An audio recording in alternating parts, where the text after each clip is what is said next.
Bien, alors, bonjour à tous. Donc, je vais vous présenter une initiative, cette fois de la recherche scientifique. Jusqu'à maintenant, ce qu'on a vu, c'est des initiatives des territoires, ce qui sont très importantes. Mais là, ce dont je vais vous parler, c'est de comment on essaie d'appréhender la manière dont les habitants se représentent le changement climatique et ses effets sur le littoral, et en particulier le temps. Parce qu'on en a un petit peu parlé tout à l'heure avec une question, c'est les échéances, etc. À quelle échéance les choses vont se passer, etc. Ici, l'idée, c'est de travailler sur la manière dont les habitants du littoral appréhendent les changements en cours et se projettent dans l'avenir. Donc c'est un projet qui s'appelle Trajectoire, qui a été financé par la Fondation de France, qui s'appelle exactement Temps long et progressivité de l'action publique, acceptabilité et opérationnalisation des trajectoires d'adaptation des littoraux. Alors c'est un projet qui est en cours, qui terminera normalement en fin d'année prochaine, 2024, et sa problématique est simple, face à la montée du niveau de la mer, il y a une évolution des doctrines d'intervention, des politiques publiques qui doit se mettre en place. Et il y a déjà des documents stratégiques, notamment la stratégie nationale de gestion intégrée de trait de côte, etc., qui prônent une démarche intégrée et progressive de recomposition spatiale des territoires. Donc l'objectif du projet, c'était d'étudier cela en faisant tout d'abord un travail d'étude de la faisabilité d'une action publique progressive. Je vais venir un petit peu sur la structuration du projet, vous allez saisir ce que ça veut dire. Et ensuite, d'accompagner la mise en œuvre de ces nouvelles logiques avec les habitants et avec les acteurs, les praticiens de l'aménagement et du littoral et de l'élaboration des politiques publiques sur le littoral. Donc moi, je vais surtout quand même parler ici de la vision des habitants dans ce processus. Alors l'équipe est interdisciplinaire, on est des chercheurs en économie, moi je suis géographe, en psychologie, en sciences de l'environnement, en sciences politiques, et on a aussi des spécialistes du droit de l'environnement, du droit de l'aménagement et de l'urbanisme, et on a aussi avec nous les collectivités et les services d'État, notamment l'Adrienne Paca, qui était à l'époque représentée par Peggy Buca, qui nous accompagnait. Maintenant, il faut qu'on reprenne contact, bien sûr, avec l'Adrienne pour le suivi du projet, mais en gros, voilà, on a l'Adrienne Occitanie, l'Adrienne Paca dans ce processus. Alors, le projet porte sur 3 terrains d'études. Le littoral de Provence-Alpes-Côte d'Azur, le littoral d'Occitanie et le littoral de la Nouvelle-Aquitaine. Le projet est divisé en 3 axes. Un premier axe porte sur vraiment l'élaboration de la politique publique. Comment, en local, on peut construire des stratégies d'adaptation qui seraient basées sur la possibilité d'inflexion dans la politique publique. C'est-à-dire ne pas tracer aujourd'hui un itinéraire qu'on va s'obstiner à suivre dans les 30 ou 20 ou 30 ans qui viennent, mais savoir intégrer des inflexions, parce qu'il y a des événements qui se produisent, et puis de travailler ça avec les différentes parties prenantes de l'action publique sur le littoral, donc les actions menées en local, au niveau des communes, au niveau des EPCI, au niveau de la région, etc., et l'État, bien sûr. L'axe 2 porte sur l'analyse de la manière dont les habitants se projettent dans le temps, parce que les habitants vont être finalement les personnes qui vont vivre cette politique publique, qui vont devoir s'y conformer. Donc dans quelle mesure, ils arrivent à se projeter aussi dans un futur proche pour lequel ils vont devoir s'adapter. Et puis l'axe 3, je ne rentre pas dans les détails, c'est de la dissémination. Donc ma présentation va être sur l'axe 2. Pour une très large part, c'est un travail mené par mes collègues Alexandra Schleyer-Lindemann, qui est psychologue de l'environnement, et Catherine Erdbrunbruch, qui est en sciences économiques de l'environnement. Moi, je travaille en appui, mais ce n'est pas mon travail à proprement parler. Donc je ferai 2 focus. Un premier focus qui porte sur des entretiens de recherche qui ont été menés sur ce qu'on appelle les futurs collectifs. Comment collectivement des habitants en un lieu donné se projettent ensemble et arrivent à parler de leur territoire en tant que bien commun, l'espace qu'ils partagent.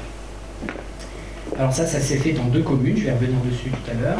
Et le focus 2, c'est plutôt comment localement des habitants, à titre individuel, arrivent à se projeter dans le futur en termes de stratégie résidentielle. Alors sur le focus 1, à savoir les futurs collectifs, on a une enquête qui a été menée à Sainte-Maxime auprès d'habitants et à Frontignan en Occitanie, toujours pareil, auprès d'habitants. Vous en voyez un petit peu les caractéristiques ici en termes de nombre, en termes aussi de genre. Et ce qui structurait l'entretien qui a été mené avec ces habitants, c'était la question que vous voyez écrite en rouge. Comment imaginez-vous votre commune et son littoral adapté au changement climatique dans le futur, c'est-à-dire en gros dans 30 ans. Alors c'est un exercice un peu difficile, mais on essayait de les faire parler de leur ville, de leur commune, du lieu qu'ils habitent, et évidemment du littoral du lieu qu'ils habitent, à échéance 30 ans, mais dans une perspective d'un site adapté au changement climatique. Et on a fait sur ces entretiens une double analyse thématique, argumentative et une analyse de statistiques textuelles. Alors je passe sur le détail méthodologique pour en venir à ce qui ressort à ce stade, puisque les travaux sont encore en cours. C'est que tout d'abord, les habitants, mais c'est quelque chose qu'on sait déjà, mais qui est vraiment bien confirmé ici, c'est qu'ils ont une grande difficulté à se projeter dans un futur collectif. C'est déjà difficile de se projeter en tant qu'individu dans le futur, mais alors en tant que communauté, c'est encore plus délicat. Il y a une tendance finalement à mettre de la distance entre soi et le futur, qui est une distance temporelle. Bon, c'est pas tout à fait maintenant que ça se passe, c'est pour plus tard. Ou alors une distance spatiale. Nous, on n'est pas trop concernés, c'est plutôt à côté, ou un peu plus loin, ou alors carrément beaucoup plus loin, à savoir le littoral atlantique par exemple. Je vous ai mis quelques verbatims ici. Il y a également une tendance à estimer que les solutions techniques sont suffisantes. En gros, on saura s'adapter. On a toujours su s'adapter, on a toujours trouvé des modes d'adaptation techniques, et on en trouvera d'autres. Si elles ne sont pas inventées aujourd'hui, ces techniques, on va les inventer. Il y a également, et c'est une caractéristique assez fréquente quand on pose des questions qui sont difficiles à être en termes d'appréhension par le public, à parler d'autre chose. C'est-à-dire en fait parler du futur en termes du territoire, en termes d'adaptation au changement climatique, c'est pas évident. Du coup, on nous parle aussi des autres problèmes auxquels il faudrait répondre. Et donc, on nous parle par exemple de problèmes plus immédiats comme les incivilités, les infrastructures qui sont inadaptées, les routes qui saturent, etc., des problèmes de circulation, des problèmes de logement. Et aussi un aspect assez récurrent aussi sur ces questions de politique publique, c'est la distance qui peut être mise entre les personnes enquêtées et l'objet de la politique publique. En l'occurrence ici, en gros, on s'interroge sur une vraie volonté de s'adapter des acteurs publics. On pense aussi qu'il y a ceux qui savent et ceux qui ne savent pas. En gros, ceux qui savent, c'est plutôt les locaux, mais on ne les sonde pas vraiment. Alors que ceux qui sont sondés ou ceux sur lesquels on s'appuie ne sont pas forcément des gens très concernés. Et puis il y a aussi, comme préoccupation forte sur ces deux communes, et en particulier à Sainte-Maxime, une préoccupation autour du fait que finalement on aménage pour d'autres gens que les habitants. Donc en gros les touristes, les investisseurs immobiliers, etc. Et du coup on nous parle de la difficulté d'habiter finalement sur ce territoire. Donc ma collègue, là où elle en est de ses réflexions, en arrive à cette premier niveau de conclusion. Spontanément, le futur envisagé en tant que futur collectif, c'est-à-dire possibilité d'évolution de la communauté dans son lieu de vie, est difficilement appréhendé. On a des scénarios qui sont, soit ça sera comme aujourd'hui, soit on nous présente des scénarios très futuristes, un peu science-fiction. Et surtout, on ne nous parle pas du futur en termes de phasage, c'est-à-dire on va s'adapter, dans un premier temps on fera ça, puis dans un deuxième temps on fera ça, dans un troisième temps on fera ça, alors qu'en fait on les invitait à essayer de nous expliquer comment on pourrait arriver à cette situation de commune adaptée. Donc pas de logique d'étape. Et puis donc une contextualisation, une relativisation par rapport à d'autres problématiques qui sont plus actuelles. On a également la question des rapports sociaux qui ressort fortement, avec 3 sentiments dominants, la relégation. Ça c'est surtout vrai en Occitanie, sur la commune de Frontignan.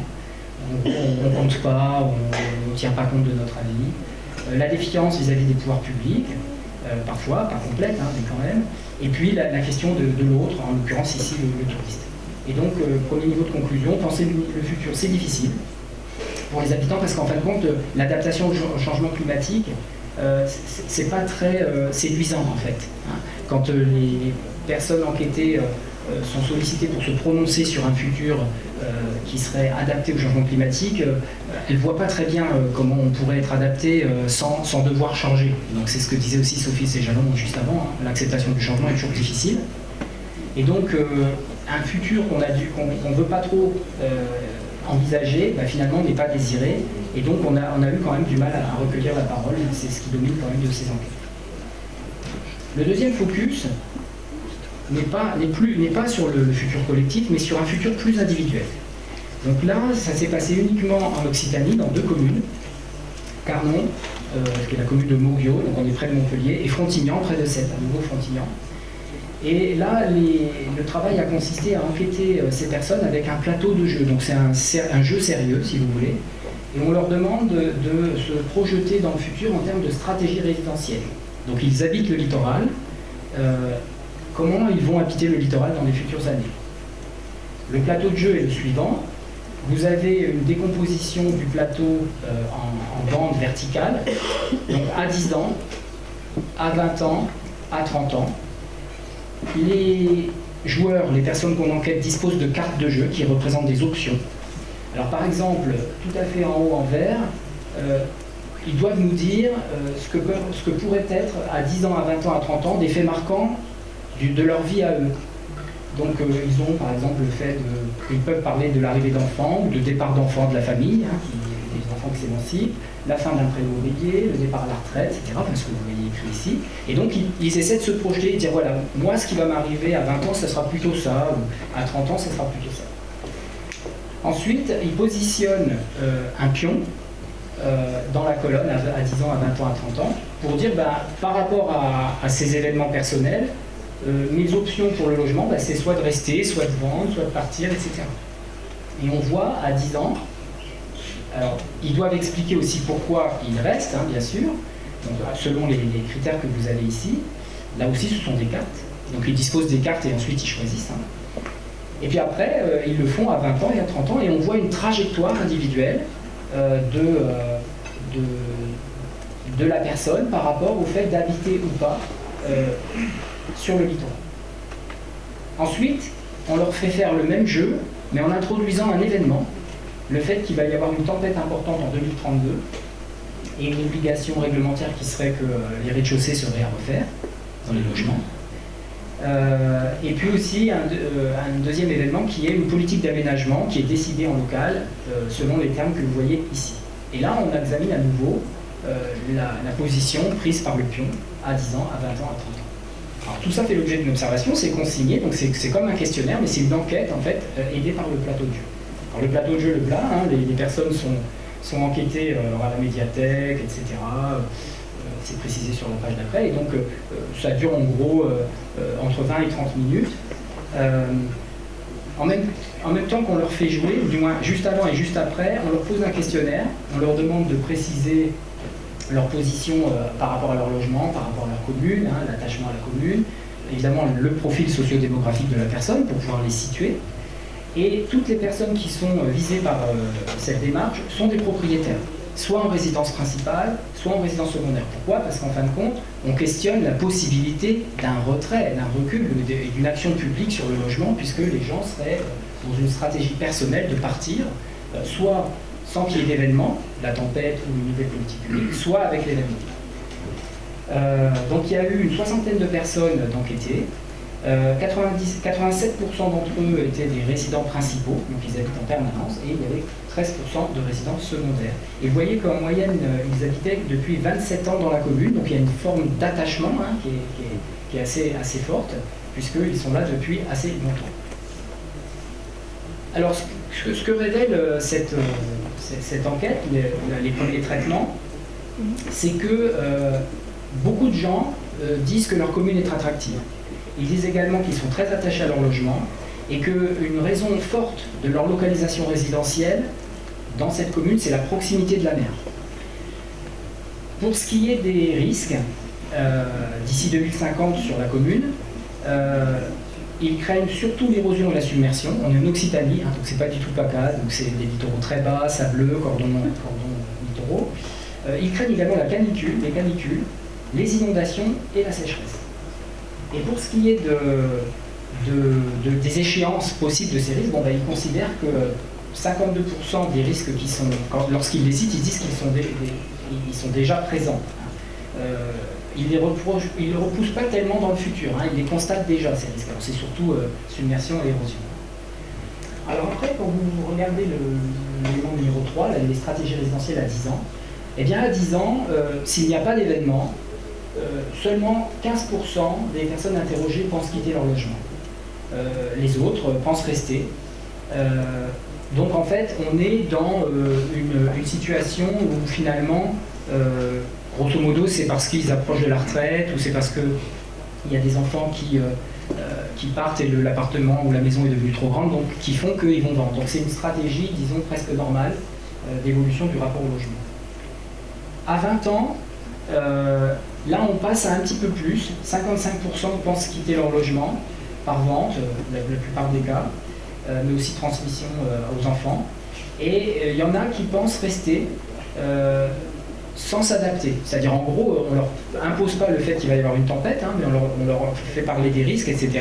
Et bon, ils disent, à 20 ans, je reste dans mon logement, et mon logement, je ne vais pas l'adapter. Par exemple, je ne vais pas condamner mon rez-de-chaussée et passer à l'étage, etc. Et tout ça. Et à 30 ans, là, il y a 42% qui pensent quitter leur logement. Alors, à chaque fois, hein, vous avez compris que 55% dans le cas numéro 4 et 42%, c'est sur ceux qui restent. Parce qu'il y a ceux qui sont déjà partis, vu qu'ils ont prévu de vendre dans les 10 premières années. Donc ce qui ressort, c'est que 85% des habitants vont rester dans les 10 ans, mais sur les 30 ans, 80% vont partir. Hein, vous voyez que sur les 30 ans, en fait, 80% des personnes qui ont été enquêtées prévoient de partir indépendamment de la survenue d'une tempête ou d'une inondation afférente. Et quand on compare les trois situations, il apparaît que finalement, il n'y a pas de différence significativement valable sur le plan statistique. Et donc ça soulève pas mal de questions. Donc, les collègues sont en train de travailler là-dessus. Il apparaît que les deux scénarios qui sont présentés, à savoir la survenue d'une tempête en 2032 ou bien une nouvelle politique publique imposée, peut-être nationalement ou localement, mais indépendamment d'un événement catastrophique, ne semblent pas peser sur leur choix. Le fait de partir à 10, 20 ou 30 ans ne semble pas soumis à la survenue d'un événement climatique extrême ou d'une nouvelle politique publique. Donc on peut se poser la question de savoir si ce n'était pas déjà intégré. En tout cas, ce qui est certain, c'est que les premiers éléments de statistiques explicatives montrent que l'âge des personnes, la fin d'un prêt immobilier, une date de fin de prêt immobilier et l'arrivée à l'âge de la retraite sont des facteurs forts expliquant la décision de muter par rapport au logement. Concernant l'enquête autour du jeu, on a évalué plusieurs aspects de politique publique contre les risques. Alors il apparaît que concernant l'efficacité des mesures sur une échelle de Likert de 1 à 5, en gros les avis sont partagés.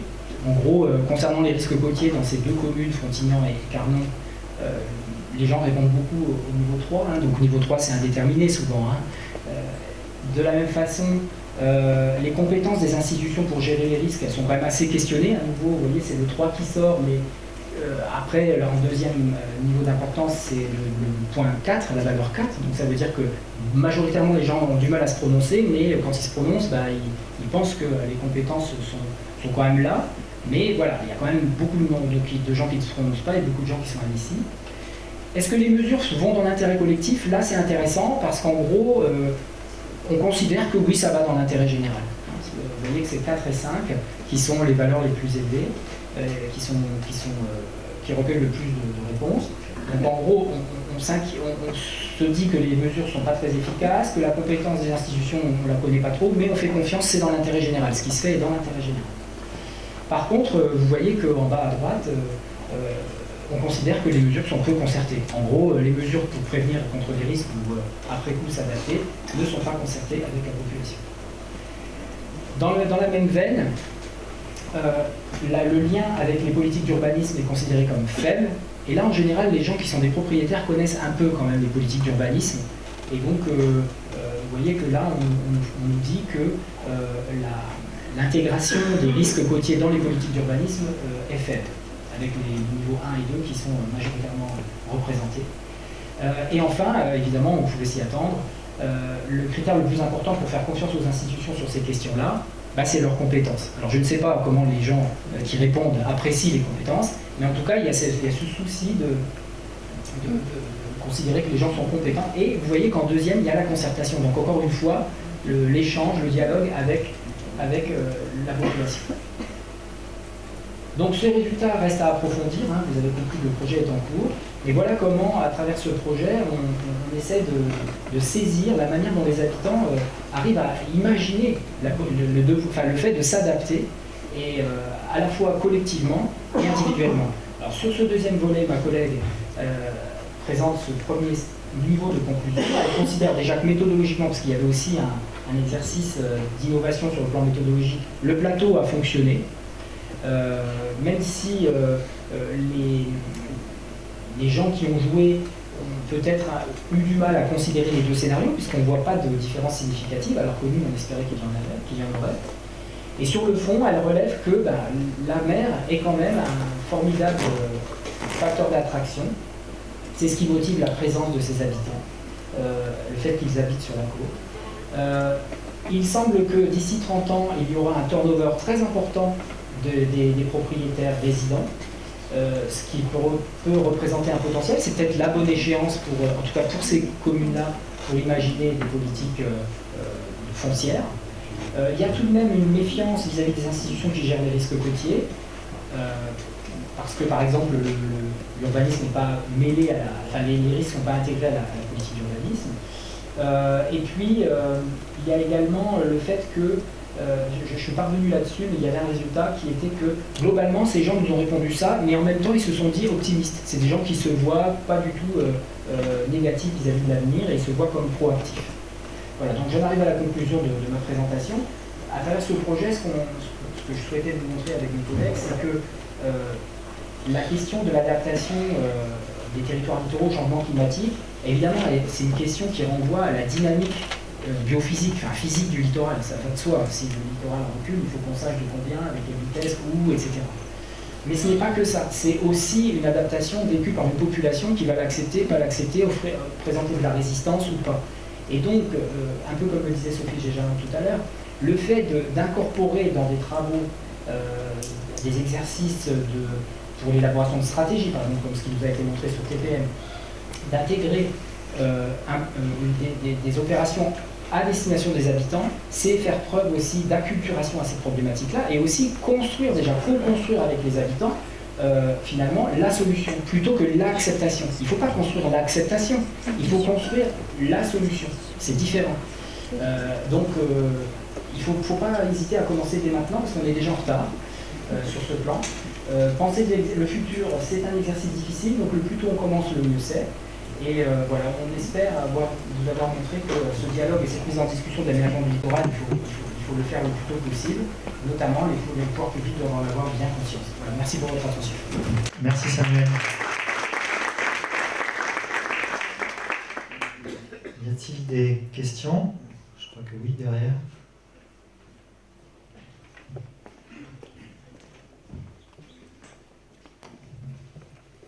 Bien. Toujours la même. Merci, c'était très intéressant. Alors, j'ai deux questions. La première, pourquoi avoir défini le futur dans 30 ans? Est-ce qu'il y a une raison de choisir ce 30 ans-là? Et c'est un petit peu lié à ma question suivante, parce que j'avais un vieux souvenir de...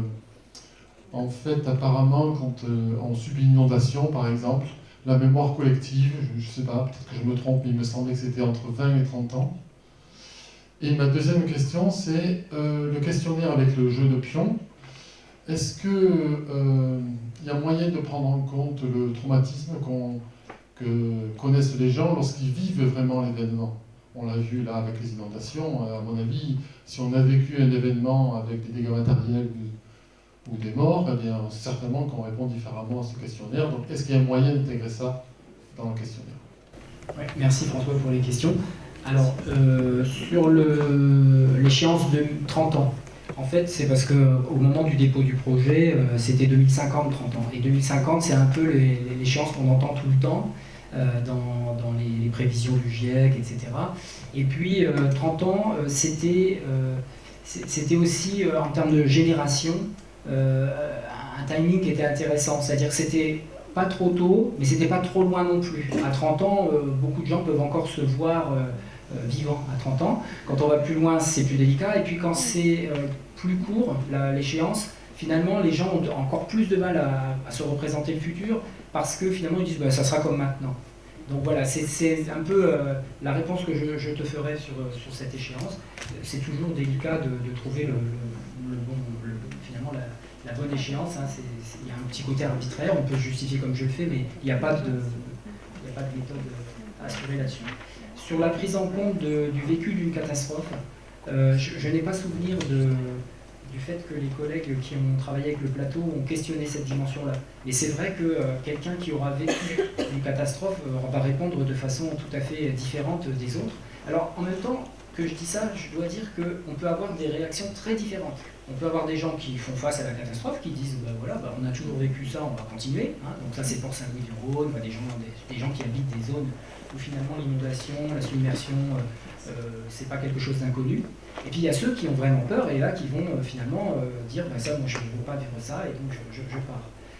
Donc la mémoire, alors la mémoire, est-ce qu'elle reste seulement, comment tu disais, 15 ans, 30 ans, je ne sais plus, tu as dit ça 20 ans à peu près. 20 ans. Bah, en fait, la mémoire, il y a une dimension individuelle, on a des collègues, Alexandra que tu connais, a travaillé là-dessus, mais il y a aussi une part collective dans la mémoire. Il y a ce qui est transmis de génération en génération et ça peut aller plus loin que ça. Je pense que par exemple, Katrina, sur les côtes de Vendée, c'était déjà il y a un petit moment, parce que c'était 2010, donc ça fait 13 ans, je ne pense pas que dans 10 ans on n'en parlera plus. Parce que localement, on l'aura vécu d'une telle manière qu'en fait, ça sera transmis, quoi. Voilà, mais bon, là, il faudrait parler avec des psychologues pour avoir une réponse plus assurée.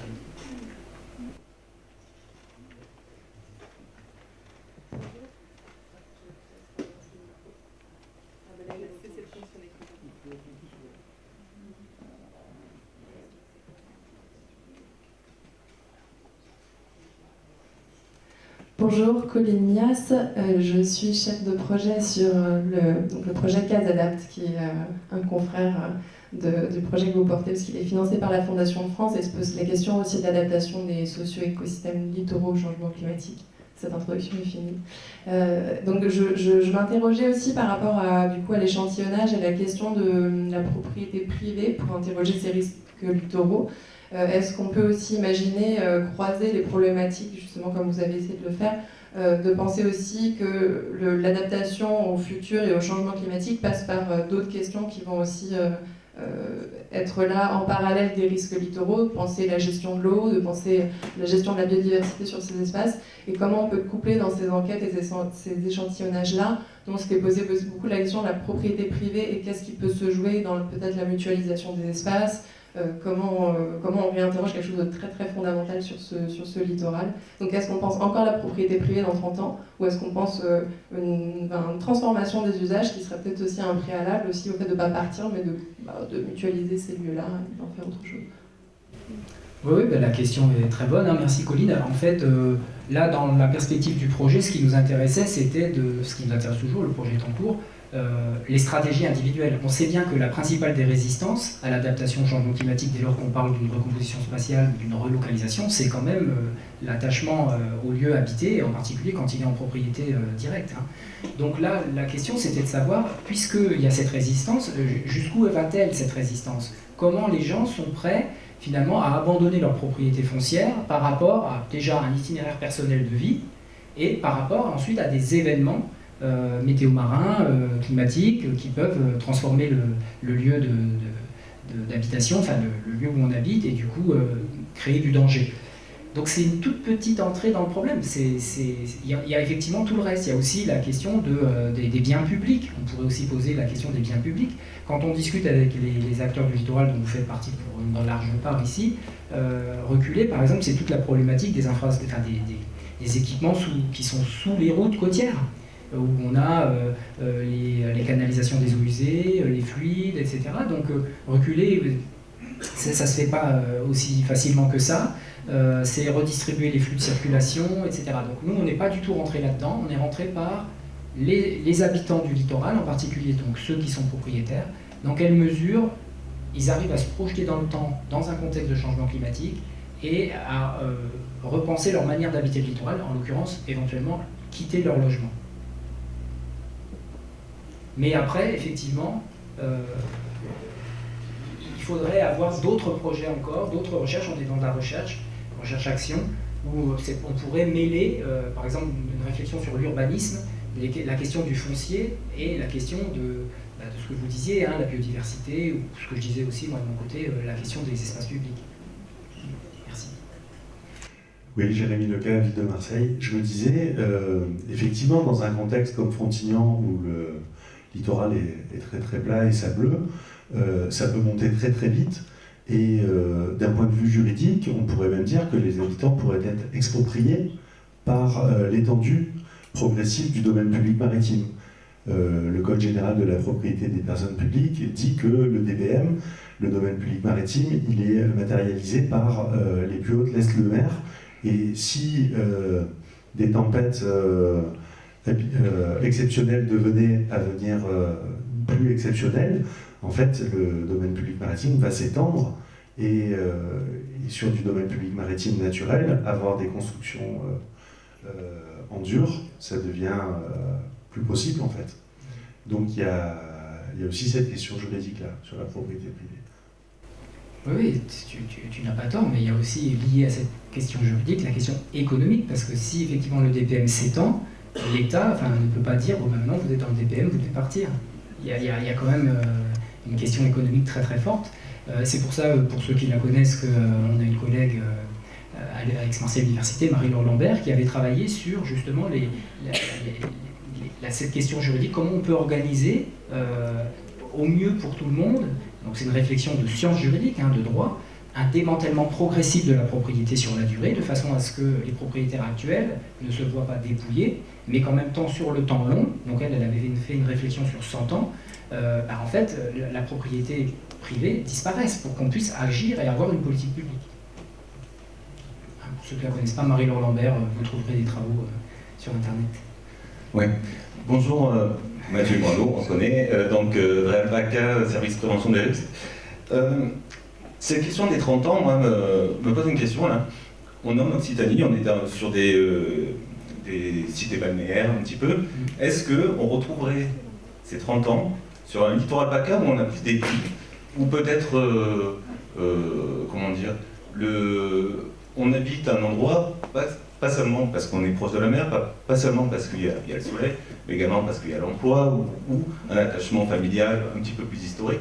Est-ce qu'on retrouverait ces 30 ans, comme ça, instinctivement, intuitivement? Alors je vais y répondre intuitivement, parce qu'en fait le plateau de jeu et toute l'enquête a été construit, effectivement, tu fais bien de le dire, en Occitanie, donc à chaque fois une enquête a quand même une part de singularité par rapport au lieu enquêté, même si il faut aussi organiser des comparaisons et pouvoir construire des outils qui s'appliquent en différentes situations. Mais ce que tu dis tu dis, si je comprends bien, c'est que en région Provence-Alpes-Côte d'Azur, on pourrait, 30 ans, ça serait trop court, c'est ça ton idée? Moi, je pense qu'en fait, la question des 30 ans, c'est plutôt par rapport à un itinéraire de vie personnel. C'est-à-dire, j'ai un certain âge, dans 30 ans, j'en serai où? En gros, c'était ça un peu l'esprit de l'enquête par les collègues. Je ne suis pas certain qu'en Provence-Alpes-Côte d'Azur, le fait de se projeter dans l'avenir de cette manière-là pose le problème de la même façon, d'une façon différente. En revanche, là où je vois peut-être une interférence plus forte qu'en Occitanie, c'est la question des marchés immobiliers, qui sont avec un turnover très fort. L'activité immobilière ici est très forte, donc il faut aussi questionner les gens qui sont dans ces logiques-là, c'est-à-dire à un moment donné on achète, on est là, mais dans quelques années on peut être ailleurs, qui sont peut-être pas dans une même démarche d'ancrage qu'en Occitanie. Mais ça serait à vérifier, je ne sais pas. Tu peux peut-être, c'est intéressant, développer.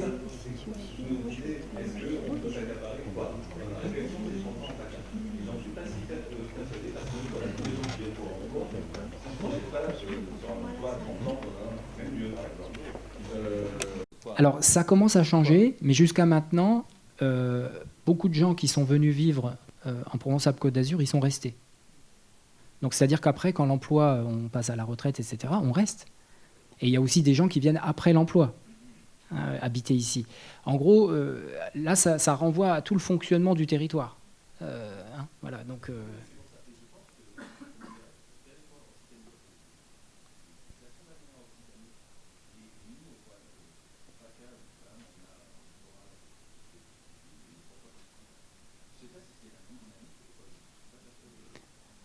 Oui, j'entends. Donc, pour ceux qui n'ont pas entendu, donc ils pensent, Mathieu Lubranaudre et Alpaca, que la dynamique est certainement pas la même en Occitanie qu'en PACA, et que donc ça serait peut-être pas la bonne échéance à appliquer ici. Mais je suis assez d'accord, je veux dire, je n'ai pas d'hostilité par rapport à cette piste. Ouais. Je pense qu'en tout cas, la différence fondamentale, c'est qu'il y a beaucoup plus une économie résidentielle ici, en PACA, qui occasionne un turnover dans les propriétaires beaucoup plus court qu'en Occitanie. Mais à vérifier là encore. Toute dernière question, on aura le temps de toute façon d'échanger, c'est le but et l'esprit de l'après-midi à travers la table ronde. Merci. Moi, je suis Philippe Chénaud. Je suis là à titre associatif et en particulier pour France Nature Environnement dans le Var. 2 remarques. La première sur l'acceptabilité. Je pense qu'effectivement, il faut balayer là. C'est-à-dire qu'on a des vieilles habitudes où les experts, avec plein de guillemets, les élus, avec plein de guillemets, les décideurs, avec plein de guillemets, font le bonheur des gens sans eux. On a plein d'exemples qui montrent que ça ne marche pas quand même. Quoi, je veux dire. Et donc, ce n'est pas l'acceptabilité des projets qui doit être travaillé, ça doit être la discussion, l'élaboration, la réflexion. Le plus tôt en amont, mais vous l'avez dit tout à l'heure vous-même. Et je pense que ça, c'est une manière de voir l'avenir qui n'est pas habituelle. Et ma deuxième remarque, c'est, je appelle ça l'éducation au changement ou la culture du risque, la culture des risques. Parce que ce que vous avez présenté sur la montée des eaux, le changement climatique, on le retrouve à peu près de la même manière sur d'autres risques. Quand il y a eu les schémas de prévention des risques d'incendie, il s'est passé à peu près la même chose quand même. Quand on discute des risques industriels ou nucléaires, moi je suis toulonnais, dans quelques jours on va avoir un exercice à ce sujet. On a à chaque fois les mêmes choses, c'est-à-dire que les données que vous avez évoquées sur la confiance dans les décideurs, sur ce que c'est que la compétence, etc., on les retrouve à chaque fois sur tous ces sujets-là. Et je pense aussi au risque d'inondation, parce que en Provence et dans le Var, on a eu quelques inondations mortelles quand même. Et donc ce travail d'éducation à la culture du risque, ça se mène dans le temps. C'est-à-dire qu'effectivement, il ne faut pas prendre les habitants comme des objets, ce sont des sujets. Et si on veut à un moment donné parce que des risques, on en prend toujours dans la vie, mais si on veut que les risques soient les moins catastrophiques possibles, il faut que les gens soient les plus éduqués possibles. Pour ceux qui connaissent, voir un peu ce qui se passe en Islande vis-à-vis des risques liés aux éruptions volcaniques et aux inondations liées aux glaciers qui recouvrent ces volcans. Donc, je veux dire, ça se travaille longtemps dans le temps. C'est-à-dire qu'effectivement, moi, je pense qu'il y a des sujets sur le littoral qui me semblent nécessaires de travailler avec des habitants. Alors, à titre indicatif, pour ceux que ça intéresse, on a essayé de monter... Non, on n'a pas essayé. On a monté un groupe de travail de réflexion avec des associatifs du secteur sur le tombolo. Et ce que j'ai trouvé intéressant, c'est qu'il y a eu un débat, par exemple, disant le choix de l'avenir, il doit être fait par les habitants. Oui, mais ce tombolo, c'est un des 5 tombolos, un des 5 doubles tombolos uniques au monde. Donc, le choix, il doit être fait par le monde entier aussi. Ce qui ne simplifie pas la décision, hein, on est bien d'accord.